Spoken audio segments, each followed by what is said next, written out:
How does caffeine affect your brain? Do you love a regular intake of caffeine? Are you a coffeeholic? Do you need tea, green tea, or coffee to alert your brain? Have you ever wondered what caffeine does to your brain?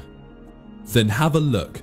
Caffeine is the ultimate stimulant within the coffee, teas, foods, and different beverages that we enjoy. The use of caffeine enhances the activity within the central nervous system. It is one of the most commonly used drugs that we consume in most of our foods and beverages. Caffeine does offer the body some beneficial effects, but most of the effects are harmful to the brain and body in the long run. This ultimately psychoactive drug increases alertness and energy levels, but on the other hand, it also results in anxiety, jittery feelings, irritability, and increased heart rate or insomnia. Caffeine works chemically to enhance the energy levels in the brain.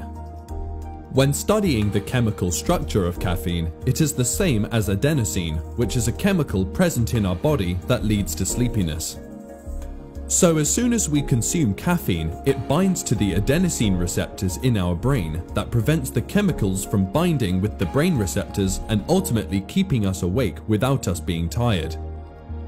Adenosine is a chemical in our brain which promotes sleep and results in reduced neuronal activity, making us feel sleepy at the end of the day. Caffeine competes with adenosine and binds over the adenosine receptors and prevents any slow firing of neurons, making you feel active and energetic. However, if you are a regular caffeine consumer, then your brain starts developing adenosine receptors in excess, which is why we need more caffeine to stay awake.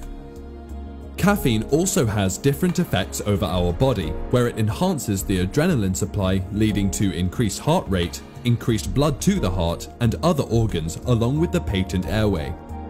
It also affects the dopamine supply within our brain.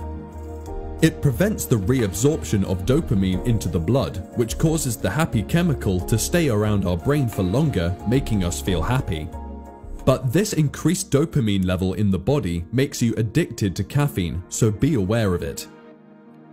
Caffeine makes you feel energetic, alert, improves your mood, makes you feel more productive, and increases brain excitability. Caffeine promotes mental performance.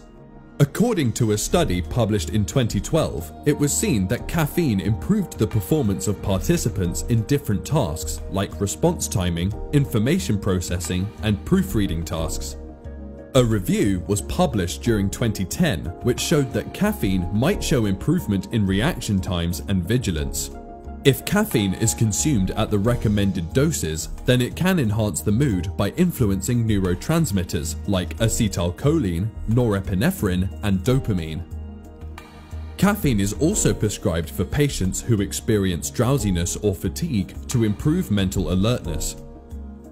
If caffeine is consumed in excess doses, then it might result in anxiety rather than uplifting the mood. Multiple studies show that caffeine can enhance brain functions in the short term. It enhances the release of neurotransmitters like dopamine, serotonin, and noradrenaline. It also affects short-term memory and enhances learning. Caffeine is largely consumed to make you feel energetic and awake while making you more productive.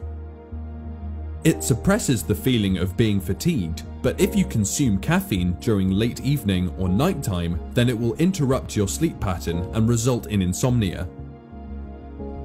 Consuming caffeine also reduces your risk to suffer from diseases like Alzheimer's disease and Parkinson's disease. Alzheimer's is the main cause of dementia all over the world, which can result in memory loss, while Parkinson's disease results in the death of neurons within the brain and is a chronic disease of the nervous system. Consuming moderate amounts of caffeine is healthy and offers beneficial effects to the brain, but if consumed in excess, it causes a negative impact over the brain and body, leading to severe signs and symptoms. So, how much caffeine do you consume daily? Do you have any friend who is addicted to coffee? Show them this video by mentioning them in the comment section below.